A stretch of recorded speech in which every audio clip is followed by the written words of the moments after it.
اللہ تعالیٰ نے ان امیروں کو ایسی سزا دی ہے، کل تک یہ غریبوں کی لڑکیوں کو ڈانس کرایا کرتے تھے، آج اللہ تعالیٰ نے ان امیروں کی لڑکیوں کے جسموں سے کپڑے اتار کر ان کو لوگوں کی نظروں کو دیدار کرنے پر مجبور کر دیا۔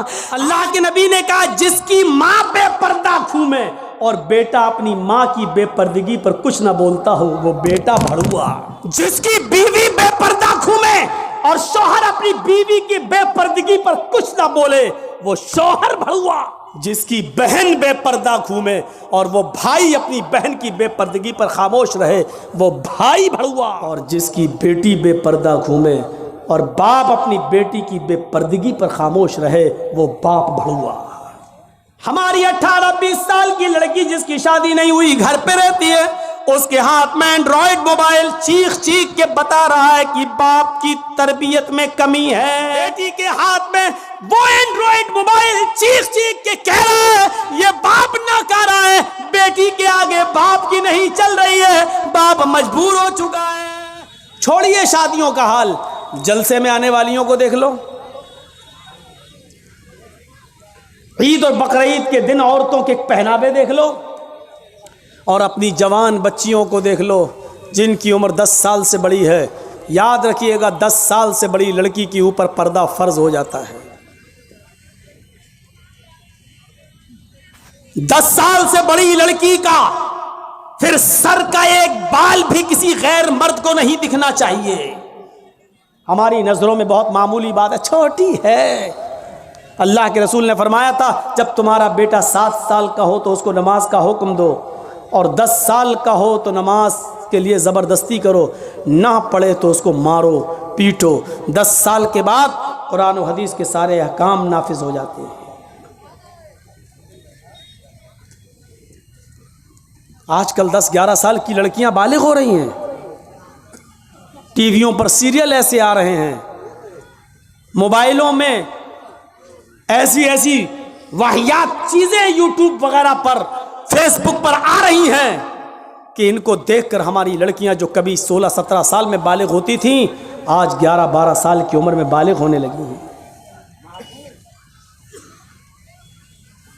عریانیت پھیل چکی ہے، شرم و حیا طاق پر رکھی جا چکی ہے۔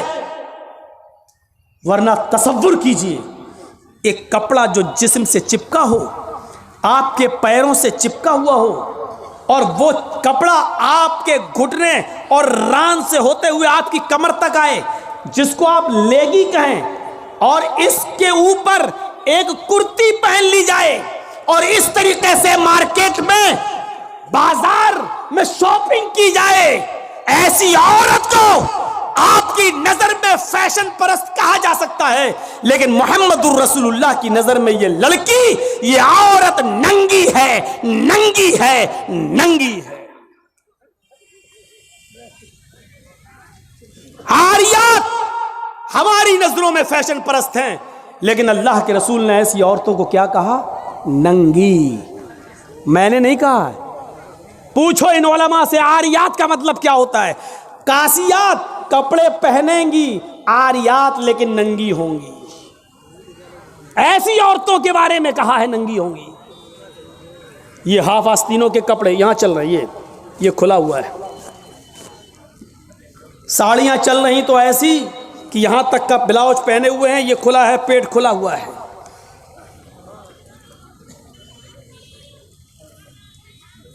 اور جو چند برقعے اب چل بھی رہے ہیں بہار بنگال میں، پہلے تو چلتے نہیں تھے، تو اب برقعوں میں بھی ڈیزائن چلنے لگی ہے، کڑے ہوئے برقعے، ڈیزائن دار برقعے۔ اب ایک بات بتائیے، برقعے کو آپ ایک تو ڈیزائن دار بنا رہے ہیں، اور دوسرا جب عورت یا لڑکی جب برقع اوڑھتی ہے تو سینے پر پھول بنا دیے ہیں آپ۔ یہ بتائیے یہاں پھول بنانے کی کیا ضرورت تھی؟ جب وہ پہنتی ہے تو پھول سینے پر، اور وہ لڑکی نے یہ برقع خریدا کیوں؟ اس کا مطلب کیا ہے کہ وہ بھی اس لیے خرید رہی ہے تاکہ میرے پھولوں پر نظر۔ یہ سننا پڑے گا تمہیں نہیں، تمہارے باپ کو بھی سننا پڑے گا۔ جب تک میں اس کرسی پر ہوں، یہ اتھارٹی، یہ پاور مجھے اسلام نے دیا ہے، سننا پڑے گا۔ کیوں خریدا ہے اس نے یہ برقع؟ یو پی سائڈ میں آ جاؤ، لکھنؤ کے برقعے دیکھ لو، بمبئی کے دیکھ لو، حیدرآبادی برقعے دیکھ لو، قسم خدا کی اب برقعے نہیں رہ گئے ہیں۔ اب 60 سال کی بڈھی بھی اوڑھ لے تو ایسا لگتا ہے جیسے وہ 18 سال کی لڑکی جا رہی ہے۔ یہ برقعے ایک بار سچا واقعہ ہے، 60 65 70 سال کی بڑھیا ایسا ہی برقع اوڑھ کے چہرہ چھپا کے جا رہی تھی دھیرے دھیرے، بھائی بڈھی تھی وہ دھیرے دھیرے چل رہی تھی، تو ایک لڑکا اس کا پیچھا کرنے لگا،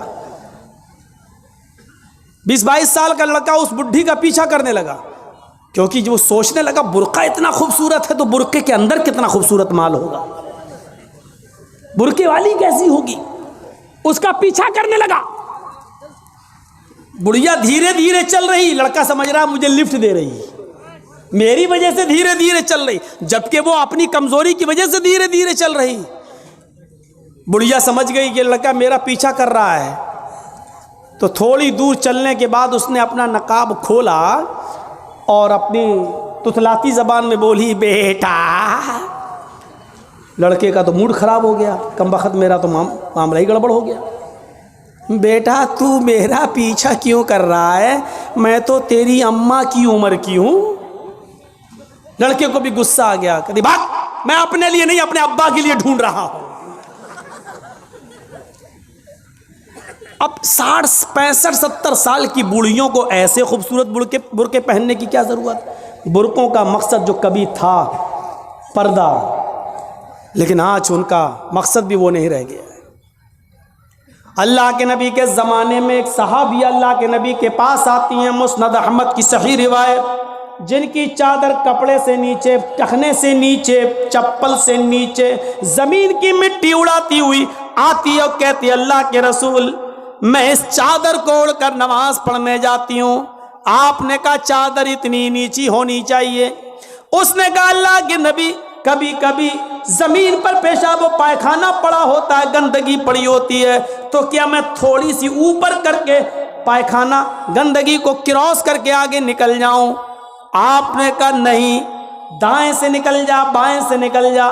کہنے لگی دائیں بھی مرد بیٹھے ہوتے ہیں، بائیں بھی مرد بیٹھے ہوتے ہیں، مجھے اسی گندگی کے اوپر سے نکلنا ہے، اے اللہ کے رسول اجازت دے دیجئے میں تھوڑا سا اوپر کر لوں اور نکل جاؤں، اس کے بعد نیچے کر لوں گا، جب گندگی کو کراس کر لوں گی تو چادر میں نیچے کر لوں گی۔ اللہ کے نبی کہتے ہیں اگر مرد دائیں بیٹھے ہیں بائیں بیٹھے ہیں تو اسی گندگی کے اوپر سے نکل جا۔ کہنے لگی اللہ کے رسول وہ گندگی میری چادر میں لگ جائے گی، آپ مجھے اوپر اٹھانے کی اجازت نہیں دے رہے ہیں، ٹخنے سے اوپر، چپل سے اوپر چادر اٹھانے کی اجازت کیوں نہیں دے دیتے ہیں؟ آپ نے کہا نہیں، چادر اٹھانے کی اجازت، چپل سے بھی اوپر چادر اٹھانے کی اجازت نہیں دوں گا۔ کہا اللہ کے رسول پھر اس چادر میں پیشاب و پائخانہ لگ جائے گا؟ آپ نے کہا لگ جانے دے۔ کہنے لگی اے اللہ کے رسول اسی چادر کو تو اوڑھ کر میں نماز پڑھتی ہوں مسجد میں، جب اوپر عورتوں کا الگ انتظام ہوتا ہے یا پردے میں عورتوں کا انتظام ہوتا ہے تو میں اسی چادر کو اوڑھے اوڑھے نماز پڑھتی ہوں۔ آپ نے کہا اسی چادر کو اوڑھ کر نماز پڑھ لے۔ کہنے لگی اس میں پیشاب و پائخانہ لگ جائے گا، کیا اسی اور چادر کو اوڑھ کر نماز پڑھ لوں؟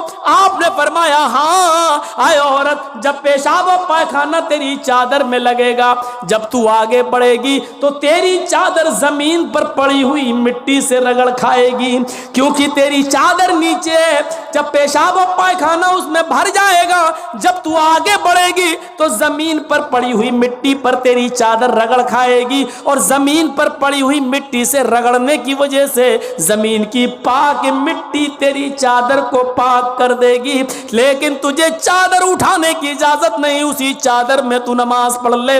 گندگی لگتی ہے تو لگ جانے دے، آگے بڑھے گی تو زمین پر پڑی ہوئی پاک مٹی تیری چادر کو پاک کر دے گی۔ میرے بھائیوں پیشاب و پائخانہ دیکھ کر بھی اللہ کے رسول نے عورت کو چادر اٹھانے کی اجازت نہیں دی۔ میری بہنوں تمہارے دل کیسے گوارا کر لیتے ہیں، جلسوں میں بھی چوڑیاں خریدنے کے لیے، بیلونز خریدنے کے لیے، جلیبیاں خریدنے کے لیے تم کس طریقے سے لیڈیز پنڈال سے نکل کر تم بازاروں میں گھوم لیتی ہو، شرم آنی چاہیے. تمہارے کلیجے اور تمہارے دل کیسے گوارا کر لیتے ہیں کہ لڑکے اور لڑکیاں ایک جگہ شاپنگ کریں, دکانداری کریں, خریداری کریں. یہ تمہارے کلیجے, تمہارے ضمیر کیسے گوارا کر لیتے ہیں؟ جبکہ اللہ کے نبی فرماتے ہیں لا یخلون رجل بامرأۃ الا کان ثالثہما الشیطان. کوئی مرد کسی عورت سے تنہائی میں نہ ملے, کوئی مرد کسی عورت سے اکیلے میں نہ ملے کہ اس میں تیسرا شیطان ہوتا ہے, اس میں تیسرا بہکانے والا شیطان ہوتا ہے. میرے بھائیوں, اسلام کا قانون یہی ہے, اسلام کا نظام یہی ہے. ایک عورت, اس کا شوہر مر چکا ہے, عورت کے پاس بہت زیادہ پیسہ ہے, وہ حج کرنا جانا چاہتی ہے, شوہر انتقال کر گیا, اب عورت اکیلے حج کرنے نہیں جا سکتی ہے, جبکہ مستطیع ہے, صاحب استطاعت ہے, حج کرنے جانا چاہتی ہے, اچھا کام کرنے جانا چاہتی ہے. اسلام کہتا ہے کہ تیرا شوہر نہیں ہے تو بھائی کے ساتھ جا, بھائی نہیں ہے تو باپ کے ساتھ جا, باپ نہیں ہے تو بیٹے کے ساتھ جا, لیکن کسی محرم کا ہونا ضروری ہے, اس کے ساتھ جا. چیخ کر عورت کہتی ہے کوئی نہیں ہے, میرے پاس دولت ہے. اللہ کے نبی کہتے ہیں پھر دولت سنبھال کر اپنے پاس رکھ. اگر تیرا بھائی نہیں ہے, بیٹا نہیں ہے, شوہر نہیں ہے, باپ نہیں ہے, کوئی محرم نہیں ہے تو تو اکیلے حج کرنے نہیں جا سکتی ہے. نہیں, اے اللہ کے نبی, میرا پڑوس میں بڑا اچھا نیک حاجی نمازی نیک آدمی رہتا ہے, میں اس کو بھائی بنا لیتی ہوں, چلی جاؤں. فرمایا نہیں نہیں, منہ بھولے بھائی کو بھائی بنا کر اس کے ساتھ تم حج کرنے نہیں جا سکتی ہو, اس لیے کہ اپنے منہ سے کسی کو بھائی بولنے سے وہ تمہارا سگا بھائی نہیں ہو جائے گا, اپنے منہ سے کسی کو بیٹا بول دینے سے وہ بیٹا نہیں ہو جائے گا. تم کسی کو بیٹا بول دو, بھائی بول دو, جو چاہو بول دو, لیکن اسلام یہ کہتا ہے کہ اس کے ساتھ بھی عورت کو اجازت نہیں ہے کہ وہ حج کرنے جائے. اگر کوئی نہیں ہے تو مت جاؤ, لیکن اسلام اس بات کی اجازت نہیں دیتا ہے کہ تم اکیلے جاؤ یا کسی کو بہن, کسی کو بھائی یا بیٹا بنا کر جاؤ, اس بات کی اجازت نہیں دیتا. اسلام ایک عبادت میں, حج جیسی عبادت میں بھی عورت کو کسی غیر مرد کو منہ بولے بھائی اور منہ بولے بیٹے کے ساتھ بھی جانے کی اجازت نہیں دیتا. تو میرے بھائیو, جب خانہ کعبہ میں جانے کی اجازت نہیں دیتا ہے, صفا مروہ کی سعی کی اجازت نہیں دیتا ہے, اتنی خوبصورت عبادت کی اجازت نہیں دیتا ہے, تو بازاروں میں اکیلے گھوم کر شاپنگ کرنے کی اجازت کیسے دے گا؟ پھر بازار کے اندر عورت کو اکیلے جانے کی اجازت کیسے دے گا؟ اتنی خوبصورت عبادت کرنے کی اجازت نہیں دیتا ہے, اتنی خوبصورت عبادت کرنے کی اجازت نہیں دیتا ہے. تو میرے بھائیوں, پھر عورت کو بازاروں میں گھومنے کی اجازت کیسے دے گا؟ پھر بازار میں گھومنے اور بازار میں سیر و تفریح کی اجازت کیسے دے گا؟ ہماری ماں بہنوں کو اس بات کو سوچنا چاہیے, غور کرنا چاہیے, سنجیدگی سے اس کو لینا چاہیے. ایک زمانہ تھا, حضرت فاطمہ کہہ رہی ہیں اے علی, میں اتنی بیمار ہوں, اتنی بیمار ہوں, لگتا نہیں کہ اس بیماری میں بچ پاؤں گی. اے علی, اگر مجھے کچھ ہو جائے, اگر میرا انتقال ہو جائے, اے علی, تو مجھے دن کے اجالے میں دفنانے مت لے جانا, رات کی تاریکی میں عشاء کی نماز کے بعد مجھے قبرستان میں دفن کرنا. حضرت علی نے کہا اے فاطمہ, ایسا کیوں کہہ رہی ہو؟ اگر تمہارا انتقال صبح فجر کے بعد ہو تو کیا عشاء تک ہم تمہارے جنازے کو رکھیں گے, مٹی کو رکھیں گے؟ تمہارے باپ کا, تمہارے ابو کا فرمان ہے کہ میت کو جلدی قبرستان لے جاؤ, پھر میں لیٹ کیسے کروں؟ فرماتی ہیں اے علی, اے میرے پیارے شوہر, مجھے رات میں ہی لے جانا, میری بات کو گرا باندھو, میری بات کو مضبوطی سے پکڑ لو, میری وصیت کو یاد رکھنا, چاہے میرا انتقال کبھی بھی ہو, لیکن مجھے عشاء کے بعد دفنانا, مجھے دن کے اجالے میں قبرستان نہ لے جانا.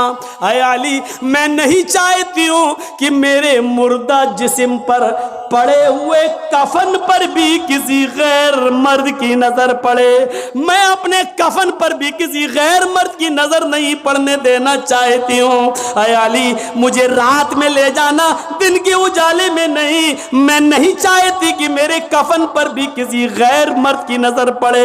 میرے بھائیوں، انتقال کے بعد نکاح جائز نہیں ہے، انتقال کے بعد شادی نہیں ہوتی ہے، لیکن انتقال کے بعد بھی اپنے جسم کو تو چھوڑو، اپنے کفن کو بھی کسی غیر مرد کو دیکھنے کی اجازت نہیں دے رہی ہیں۔ یہ تھا حضرت فاطمہ کا پردہ۔ اس پردے کی روشنی میں میری بہنوں اپنے گریبانوں میں جھانک کر دیکھو، اپنے گریبانوں کے بٹن کھولو اور تلاش کرو ہم کہاں کھڑے ہیں، ہمارا پردہ کیا ہے، ہماری عزت و آبرو کیا ہے۔ آج ہمارے چہروں کو ہرکس و ناکس دیکھ رہا ہے، کل تک ہمارے ان خوبصورت گالوں کو کبھی آسمان کی نگاہوں نے بھی نہیں دیکھا تھا، چاند و ستاروں نے بھی نہیں دیکھا تھا، اور آج جو چاہتا ہے دیکھ لیتا ہے۔ ہرکس و ناکس جس کو چاہو آج وہ بڑی آسانی سے ہماری بہنوں بیٹیوں کا دیدار کر رہا ہے۔ اور ایک اور بات، جتنا امیر باپ ہے، جتنا امیر باپ ہے، جتنا بھی باپ امیر ملے گا آپ کو، آپ دیکھیے گا اس کی بیٹی اتنے ہی کم کپڑے پہنے ہوئے ہوگی۔ کس بات کا امیر ہے تو؟ کاہے کا امیر ہے تو؟ اپنی بیٹی کو 5 میٹر کا کپڑا لا کر نہیں دے سکتا ہے تو کاہے کا امیر ہے تو؟ کنجوس اور بخیل باپ۔ اللہ تعالیٰ نے ان امیروں کو ایسی سزا دی ہے، ایسی سزا دی ہے، کل تک یہ غریبوں کی لڑکیوں کو ڈانس کرایا کرتے تھے، آج اللہ تعالیٰ نے ان امیروں کی لڑکیوں کے جسموں سے کپڑے اتار کر ان کو لوگوں کی نظروں کو دیدار کرنے پر مجبور کر دیا۔ آج ان امیروں کی لڑکیوں کے جسموں سے کپڑے اتروا کر آج غریب ان لڑکیوں کو دیکھ رہے ہیں، ان کا نظارہ کر رہے ہیں۔ آج امیروں کو اللہ نے یہ سزا دی ہے، آج وہ فیشن سمجھتے ہیں کہ میری بیٹی فیشنیبل کپڑے پہنے ہوئے ہیں۔ نہیں میرے بھائیوں، میری بھائیوں، آپ اپنی بہنوں کے ذمہ دار ہیں۔ اللہ کے نبی نے فرمایا کہ جس لڑکی کا باپ جس کی بیٹی بے پردہ گھومے وہ باپ دیوس ہے، جس کی بہن بے پردہ گھومے وہ بھائی دیوس ہے، جس کی بیٹی بے پردہ گھومے وہ باپ دیوس ہے، جس کی بیوی بے پردہ گھومے وہ شوہر دیوس ہے۔ غور کرو کتنی صاف لفظوں میں، کتنے صاف لفظوں میں اللہ کے نبی نے فرمایا، جس کی بہن بے پردہ گھومے وہ بھائی دیوس، جس کی بیٹی بے پردہ گھومے وہ باپ دیوس، جس کی بیٹی بے پردہ گھومے وہ باپ دیوس، جس کی بیوی بے پردہ گھومے وہ شوہر دیوس۔ اب دیوس کا معنی اگر ہم سمجھ جائیں تو سارا معاملہ حل ہو جائے۔ دیوس کا یہ تو عربی لفظ ہے نا، اس کا اردو میں ترجمہ ہوتا ہے، سننے کی طاقت ہے؟ سنیں گے؟ دیوس کا مطلب ہوتا ہے بھڑوا، اور بھڑوا کس کو کہتے ہیں بتانے کی ضرورت نہیں، جانتے ہوں گے۔ بھڑوا کہتے ہیں اس کو جس نے اپنی بہن، بیٹی یا بیوی یا ماں کو غلط کام کرنے کے لیے کسی اڈے پر بٹھا دیا ہو، چکلے پر بٹھا دیا ہو اور ان سے غلط کام کرواتا ہو اور ان کی کمائی کھاتا ہو۔ عربی زبان میں اس کو دیوس کہتے ہیں اور اردو میں اس کو بھڑوا کہتے ہیں۔ کتنا سخت جملہ استعمال کیا اللہ کے رسول نے۔ مولانا جرجیز کو آپ کہہ رہے ہوں گے یہ کیا ہو گیا اس کو؟ اللہ کے نبی نے کہا جس کی ماں بے پردہ گھومے اور بیٹا اپنی ماں کی بے پردگی پر کچھ نہ بولتا ہو وہ بیٹا بھڑوا،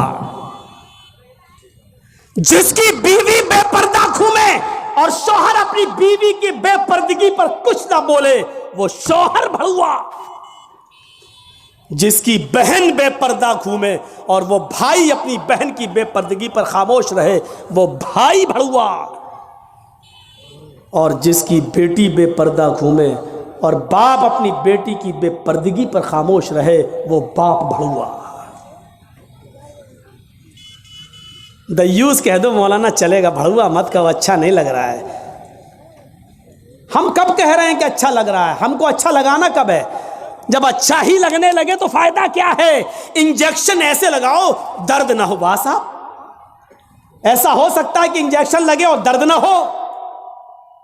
انجیکشن بھی لگوانا چاہتے ہو اور درد بھی نہیں چاہتے ہو، تب تو ہومیوپیتھک دوا لے لو، میٹھی گولیاں کھا لو جو مرنے کے بعد فائدہ کرتی ہے۔